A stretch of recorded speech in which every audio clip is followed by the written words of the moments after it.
I was 42, living in a small apartment on Willow Street, a cozy corner of a bustling town where everyone seemed to know each other, but I kept to myself.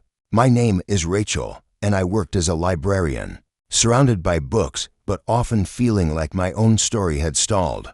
Life was steady work, coffee, the occasional movie night with friends, but there was an ache I couldn't name, a quiet loneliness that settled in after my divorce 5 years ago.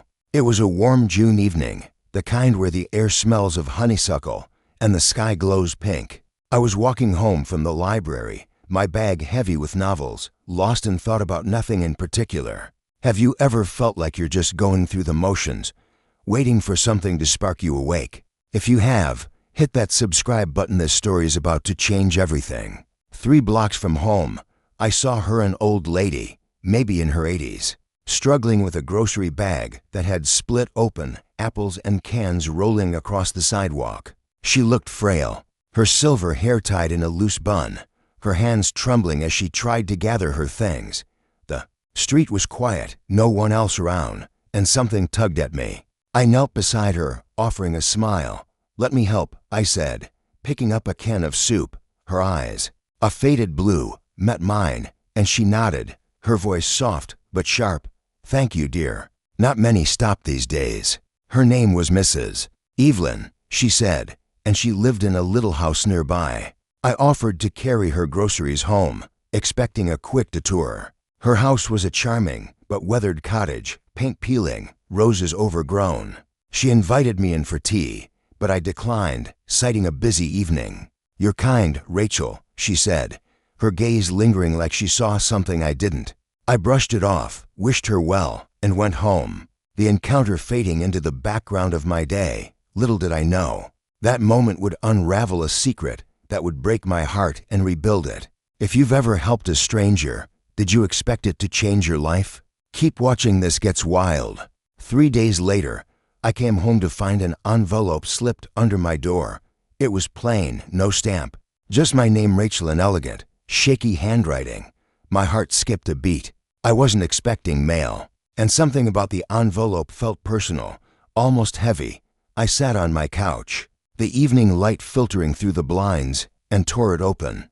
Inside was a single sheet of paper, folded carefully, and a small, tarnished silver locket. The letter began, "Dear Rachel, you don't know me as well as I know you. Your kindness to an old woman was no accident. This locket holds a truth you've been searching for. Open it when you're ready. But be warned, it will change everything. Evelyn." I stared at the words, my pulse racing. What did she mean, know you? I'd only met her once. The locket was cold in my palm, its clasp stiff. I pried it open, revealing a tiny photograph of a baby girl, no more than a year old, with my eyes hazel, wide, unmistakable. My breath caught. I didn't have children. My ex-husband and I had tried, but it never happened. Who was this child? And why did Evelyn have this? I turned the letter over, hoping for more, but there was only an address scribbled in the corner, 27 Maple Drive, a street on the edge of town. If you got a letter like that, would you chase the truth or let it go? Smash that like button if you're as curious as I was. This is about to get insane. I couldn't sleep that night. The locket sat on my nightstand, the baby's face haunting me. By morning, I was a wreck, my coffee cold as I Googled 27 Maple Drive. It was a nursing home, not far from Evelyn's cottage. I called the library, took a personal day, and drove there, the locket in my pocket like a ticking bomb. The nursing home was quiet, the air thick with antiseptic and faded flowers. At the front desk, I asked for Evelyn, describing her silver hair and sharp eyes. The receptionist frowned. "No Evelyn here," she said.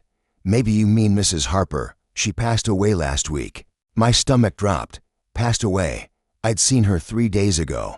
I showed the receptionist the locket, explaining the letter, but she shook her head. "Sounds like a mix-up. We don't have residents leaving letters like that." I left, confused and unsettled, the address burning in my mind. Evelyn, or whoever she was, had known me, known my name. I drove to her cottage, hoping for answers, but it was dark. The windows boarded up like it hadn't been lived in for years. A neighbor, watering his lawn, saw me, That place has been empty since old Mrs. Harper died, he said. Sad story. She lost her daughter years ago. Daughter, my mind raced.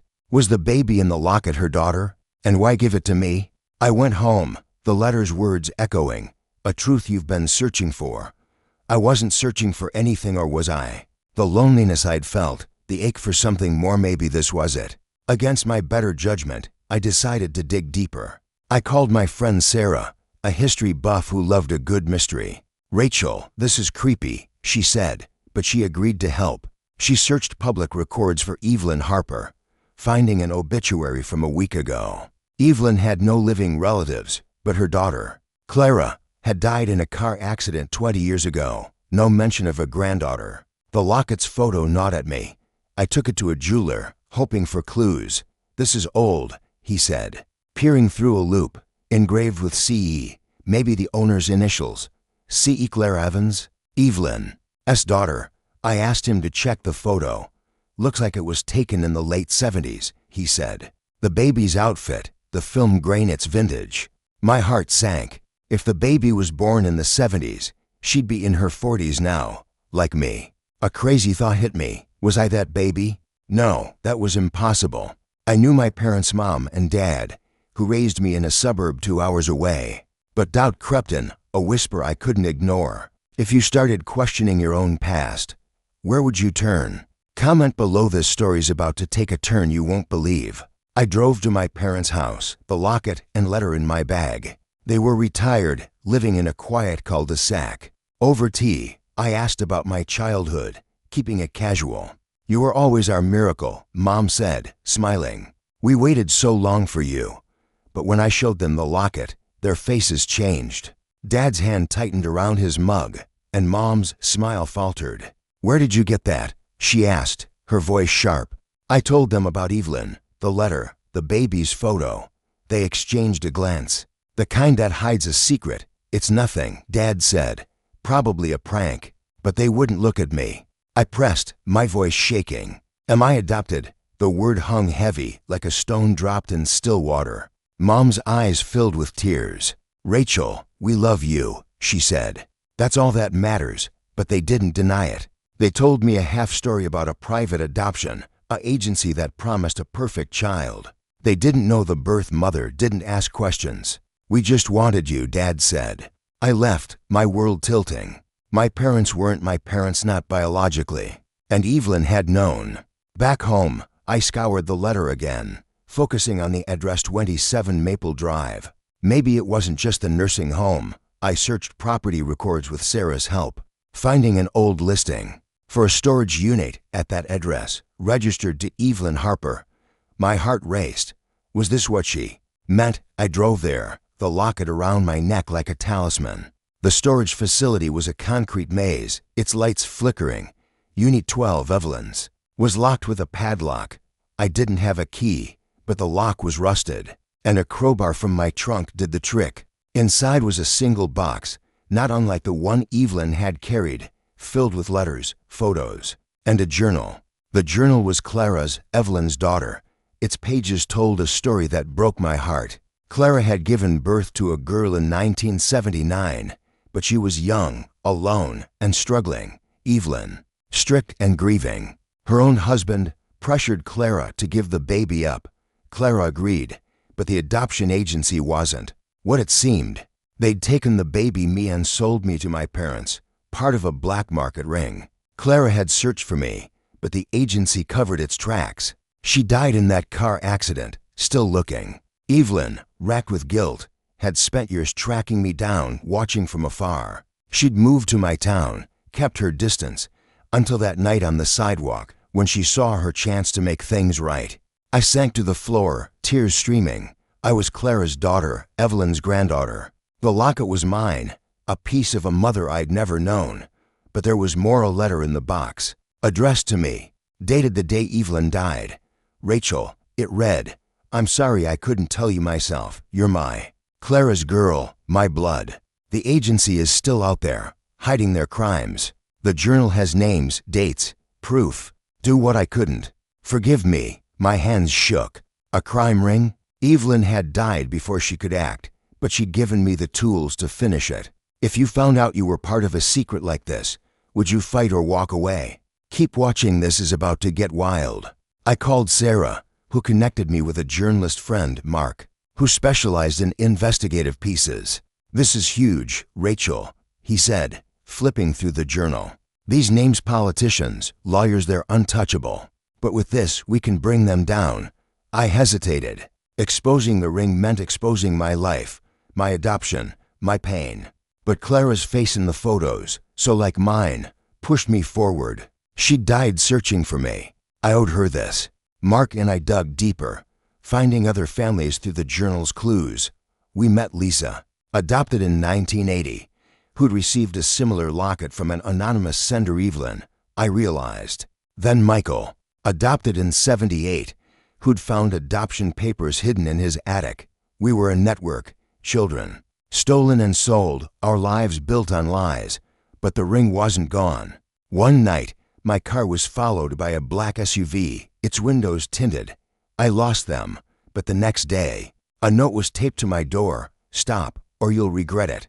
My heart pounded, but fear turned to anger. Evelyn had died for this.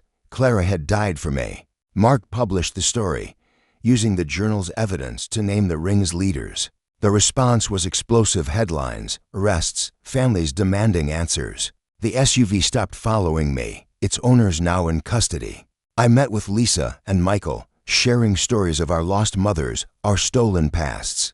We weren't just victims, we were survivors, rebuilding what was taken. My parents apologized, but the trust was fractured. I forgave them, slowly, knowing they'd loved me in their flawed way. Months later, I stood in Evelyn's cottage, now mine, after a lawyer tracked me down as her heir. I'd turned it into a sanctuary, planting roses where hers had withered. The locket hung around my neck, Clara's photo inside, a reminder of the mother who'd fought for me. I wasn't alone anymore. Lisa, Michael, and others were family now, bound by truth. The ache I'd carried was lighter, filled with purpose. I'd helped an old lady, and she'd given me my life back. But then, in the cottage's attic, I found one last letter, sealed, no address, just my name. Inside was a single line, "There's another child out there. Find her." My heart skipped. The story wasn't over. If this moved you, smash that subscribe button and comment.